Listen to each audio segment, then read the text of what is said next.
Let's talk a little bit more about Apple. I mentioned the satellites thing. You and I kind of teased this out a little bit last week because there's been a bunch of news related to this. I think T-Mobile had some news. Bottom line is our devices are now going to have new ways to connect to basically like our cars with OnStar.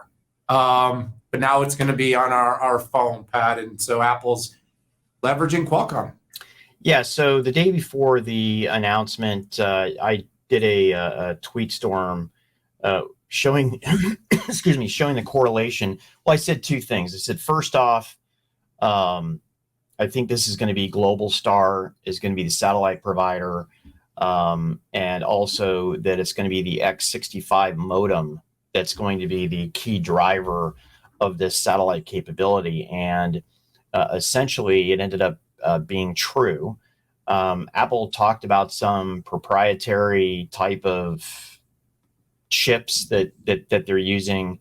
We reached out to the company. Actually, Anshul yesterday didn't get any answers on exactly what that was, but what we do know is that it's using the X65 Qualcomm modem that leverages the N53 band. And then I did a little bit more digging, and it was interesting. Global Star, the satellite company, was a joint venture between Qualcomm and Loral back in 1991. In 1999, were you in like third grade then? Yeah, I graduated high school. There we go. And then in 99, Qualcomm actually had a phone that it introduced that you could talk and do a little bit of data on Global Star, and it used CDMA technology that Qualcomm invented. And here we go. Qualcomm CEO Steve Mollenkopf actually was a contributor to the Global Star project. In 2015, Qualcomm funded the OneWeb constellation, which was essentially the backhaul for data across satellites. And if we go to 2021, Global Star announced that Qualcomm was supporting its N53 band, and that's 2.48 gigahertz, 2.495 gigahertz, which pretty much made an easy linkage. So the day the day of launch, right? Global Star's stock went up 25%, and then in their 8K, they said Apple was this mystery investor, which I also called the day before. So interesting stuff. Apple didn't talk about Qualcomm. Apple didn't give any credit to Global Star or Qualcomm, but we now know based on all of this evidence that the technology behind this SOS feature is Qualcomm and Global Star, which Qualcomm helped create. Okay, so what did Apple can't get away from Qualcomm? In its entire history of existence, has Apple ever given credit to another company for its contributions to building products for Apple? I'm thinking. I am too. Only ISVs. That's it. Okay, so in the app side of things, there's a little bit of credit being given, but it's just not in the company's DNA. It's just not. Even most of its acquisitions, they die the minute they show up on Apple's doorstep. I think maybe the most popular I can remember in current history is maybe Beats by Dre. Was a brand at one time that Apple has kept a brand to some extent, but I think almost universally. And of course, its technology partners tend to never get much credit unless they're being sued for doing something wrong. Because God forbid the margin, erosion of that $20 licensing agreement they pay in every phone. Anyways, I just can't. This is one, Pat, that I guess you could kind of look at it two ways. It's just not Apple's DNA to ever give credit, so we shouldn't be surprised.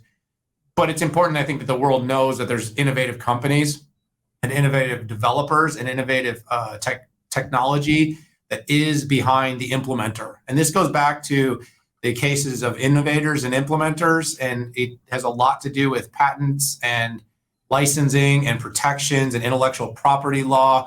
and we talk about this a lot. And the reason that we need to strengthen our IP laws, because there are companies like Apple that will tend to make the world believe they're building everything that they're using. Yeah. And then the companies that actually spend 5, 10, 15 years and spend real money on research and then put the technology behind a company like Apple into market don't get credit. And then when those companies aren't popular, a company like Apple can then go sue them or try to actually pay them less or hold out altogether, which is what happened in that most recent case between the two companies.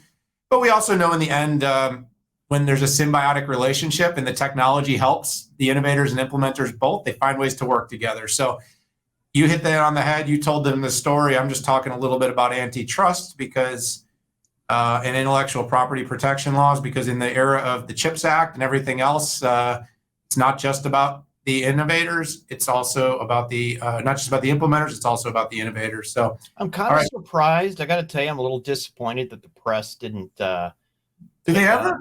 Even after the announcement was made, I just did a search iPhone 14 Qualcomm satellite, and almost nobody cited Qualcomm as a contributor.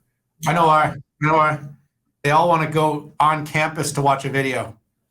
No, if they I guess so. They won't get invited back on campus. It was kind of weird. But they won't get invited back to come on campus and watch a video.